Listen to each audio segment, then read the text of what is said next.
workshops, webinars, news information portals, so much. It is, I think, on a daily basis, information thrown at us on a daily basis has exceeded any degree of information that we are aware of, that we have access to, or whatever has been shared ever before by any means across the whole world.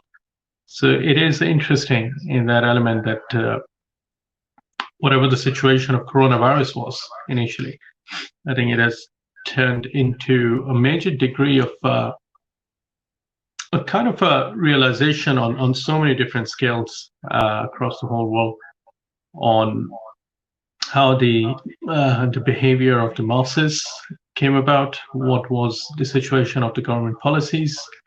To a certain degree, it has turned into a manifestation of what the social capital of any country or a nation was about. If they were able to follow the guidelines, procedures, SOPs, whatever the shape or form they were from their health ministries or the governments, or were they amongst the people who were totally ignoring in any way or form? And I think I referred back to the point that I think the health minister of Singapore made when this pandemic started back in Singapore. I think I was reading about it the other day, that one of the first statements he put out was that this is going to be a major test for the social capital of every country.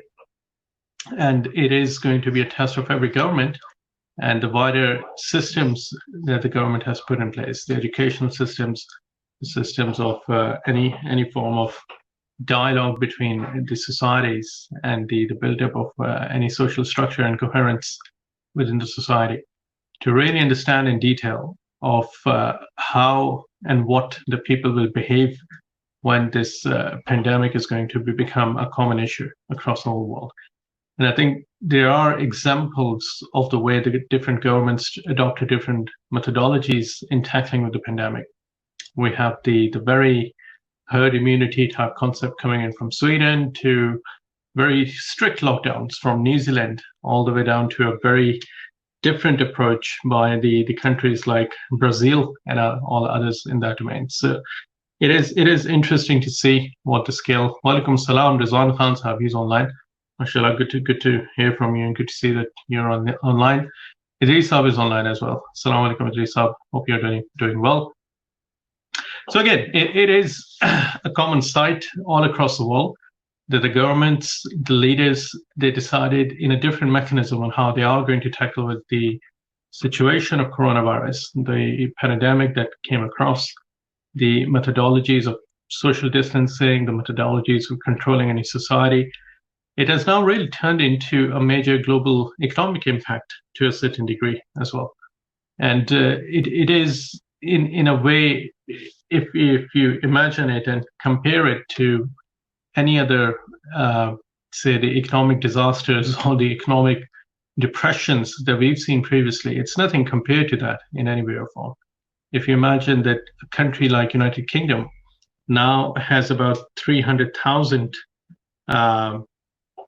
Walaikum salam, Aisha Noor, Tami. Walaikum salam, hope you're doing well.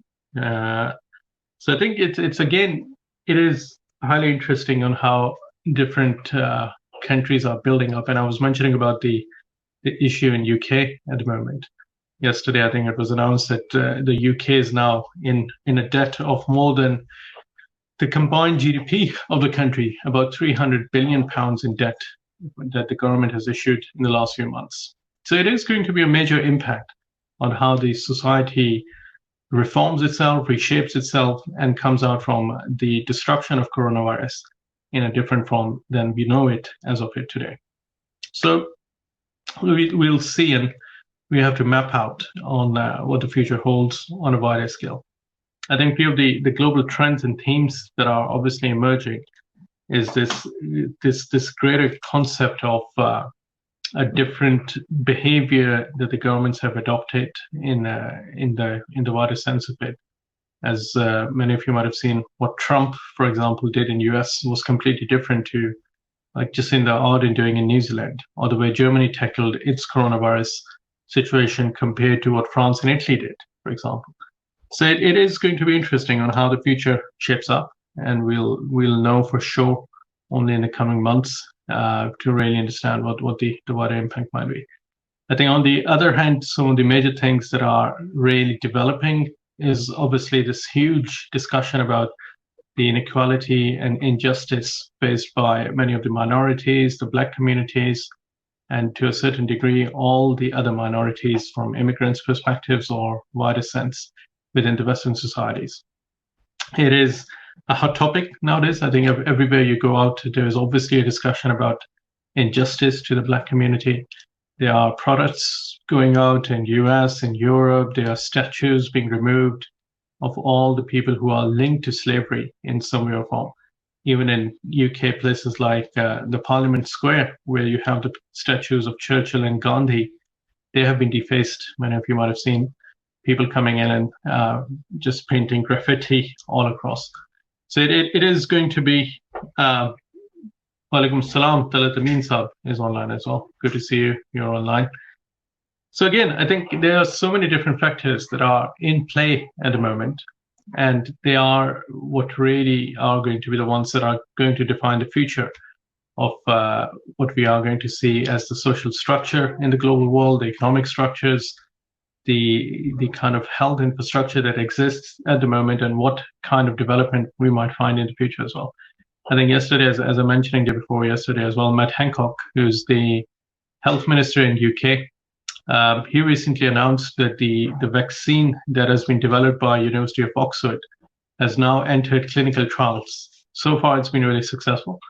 I think to a certain degree, all the tests that they conducted out, they've been really successful. So, Walaikum assalam, Usman Khan sahab, you're online as well, so inshallah. Once we'll have the session about sugar today, I think, in about 15-20 minutes. Then we'll definitely take the Dr. Sahiban, who will be on today, and they will be discussing the topic of sugar. I think we'll probably have it in 15 minutes once everything is sorted out and everyone is online. So, well, just on the, again, going back to the general updates. So let's see. I think there's a major clinical trial around this vaccine that has been developed in University of Oxford being worked out. I think I mentioned previously that AstraZeneca, one of the pharmacists, the largest pharmaceutical companies of the world, they've already developed and placed an order on this vaccine with University of Oxford. So if it is a successful trial, then I think there's going to be a mass production of this vaccine pretty quickly. And there are still kind of news items on when, how, where the vaccine will be started to being utilized across the different people in the whole world. It might be a case that it is only available for a select number of people at the most risk, for example. I think there's a discussion in UK that initially it can be introduced to anyone over 65 or people who are considered high risk against coronavirus. And then it can be started to roll out in the general populace to see and minimize the impact. And I think the other thing that very much is on the agenda of global governments, current affairs, everyone is really speaking about, is the second ability of the governments to start tracing people and started tracing and mapping any interactions of people who have coronavirus or who potentially are at risk of coronavirus, so that they really know on what are the interactions of any individual who might be a carrier, either not knowing it, as a carrier or at a risk of being kind of infused with the virus itself, suffering from the virus and then causing it to go across and kind of start transpiring across the other people he's interacting with as well. So this tracing app, I think in United Kingdom, I've been hearing about quite a lot of powerful apps that have been used in Middle East. I know I was speaking to some colleagues in the morning in Bahrain, and they seem to have a really powerful tracing app that it actually limits your kind of distance that you can go out and travel to within 2 miles radius of your house. So if you start going out of 2 miles, it automatically starts generating notifications to the local police and even to the authorities so that they can really come back and trace you if needed be. So again, it is an interesting element on how things are going to be shaping up. Walaikum assalam, Nurul Islam Khan Sahab, Tabu is online. Jazakallah khair for watching. And again, I think in a global sense, the pandemic is definitely going to change the economic structures as we know them. And I think this is probably one of the salient features at the moment of the coronavirus that people don't really talk about too much, but it is going to be a massive impact on the global economy. And I think the major areas, as many of you might be aware of it already, is the airline industry is taking a massive shock from the number of people who have been traveling over the last few months. It has considerably dropped. Obviously, there are many countries that are still not allowing any kind of travel for people coming in from anywhere outside. In UK, we have a very limited number of flights. I think there are only very specific flights traveling within the country, and internationally, they are maintaining social distancing, as it is known. So people are only sitting 2 seats apart or 3 seats apart in a row, just to ensure that there isn't any risk of infection being traveling from one person to another. So until that is resolved, it is going to be a major, major challenge for the global airlines industry on how they are able to tackle the disruption caused by coronavirus. Will they ever be able to get back to the normal airline service as we used to have before? And especially, I think people who live in Europe and in the Northern American areas know this concept of budget airlines, the ones which is known as the no-frills airways, that you don't get anything to eat or drink, you don't have pretty much a seat reserved. It's more like an online bus service. You just turn up, take a flight, sit down and go. Everything including like Ryanair, EasyJet, all the different airlines that are known as the budget airways. It is going to be difficult for them to maintain their business. Walaikum salam, Jalal Ajaz is online. Good to see you. Sonia Saqib, I can see is online as well. And I can see Jalal Ajaz is there. Somia Nasir is online as well. Jazakallah khair for watching. Hope you're continuing to watch on a daily basis. I see all these names turning up. And I think so that's going to be a major impact on the airlines industry. And I think linked with the airline industry and many people who live in UK in our area, in the Hayes and Harlington borough, they are well aware of the situation on the Heathrow airport as well, because airport Heathrow primarily is a major job provider in the areas surrounding all the Heathrow areas. So boroughs of Hillingdon, Hounslow, all the way up to Slough, Staines, all these areas, thousands of people work at the airport on a daily basis. I think I visited the Heathrow Retail Academy a few years ago. I think we went out there for some sort of engagement by British Airways, and they were telling at one time at Heathrow Airport, there are more than 70,000 people working in a single shift in Heathrow. There are people on the retail stores, people on the air side, people on the ground side, the hotels network, all the links of taxis, transportation, underground transport, security services. So there are so many people working in Heathrow at one time. And at the moment, I think 2 terminals are already closed on Heathrow, and it is only operating on a very limited capacity. So if things do continue in a similar way, it is going to be a bit of a problematic issue on how the economy is going to bounce back, how people are going to get their livelihoods, their jobs, and everything else in that domain back on track and back to some degree of normality as they can. So it is going to be interesting, and I think we'll see how things are going to shape up. I think one of the other major issues that is potentially going to be impacting everyone nearly, I think, from a global perspective, is the impact and the politics that are happening on the oil world. So many of you might be aware of it, that literally every single commodity that we use or we consume, whether it be bread, whether it be wheat, corn, anything you can think of, there's always some degree of connection with the oil industry and where the oil is being supplied for, used in transportation, used in logistics, and everywhere, as you would imagine. I think it is a basic central component. And it is interesting at the moment, there's a major political row between Saudi Arabia and Russia that was back about 2 months ago. It was a major flashpoint. And I think then we saw oil prices trading negatively as well, going beyond zero. It is probably the agreement that was reached. It is going to end by end of July. It was an agreement till end of July. So it is going to be interesting to see what happens between Saudi Arabia and Russia, and then what is the impact going to be on the global economy. So there are a number of factors. As I mentioned, I think there are issues around the virus itself. There are issues about how it is going to impact the health infrastructure on a global scale. It is going to impact the global economy. It is going to impact jobs, airlines industry. It is going to impact so many other ways of consumption, as we would imagine. And especially if you think about it, that one of the major suppliers of the world for anything is China at the moment. I think, as you might have seen, everything from iPhones to every single toy or whatever you pick up in the whole world, mostly it originates from China. It is being manufactured in China.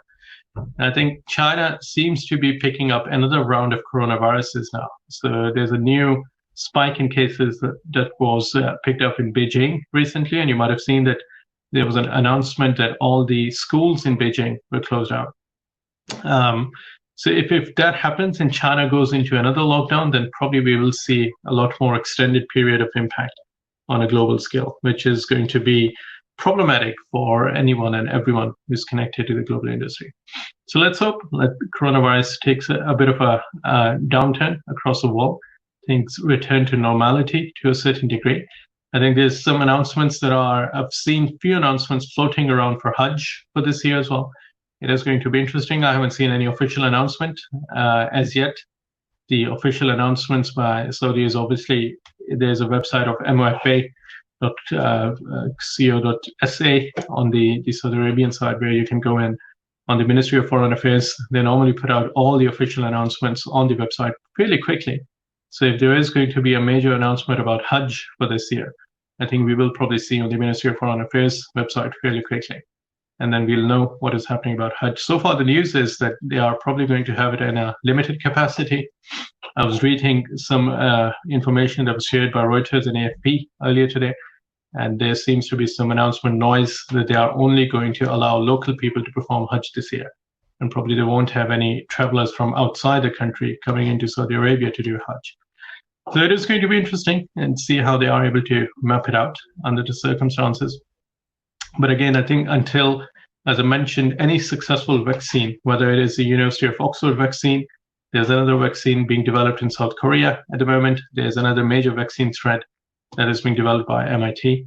So any one of these vaccines, if it is deemed successful and it is rolled out globally, even rolling it out on a global scale will take a bit of time. As you would imagine, manufacturing of vaccinations or vaccines and then transportation will take a bit of time.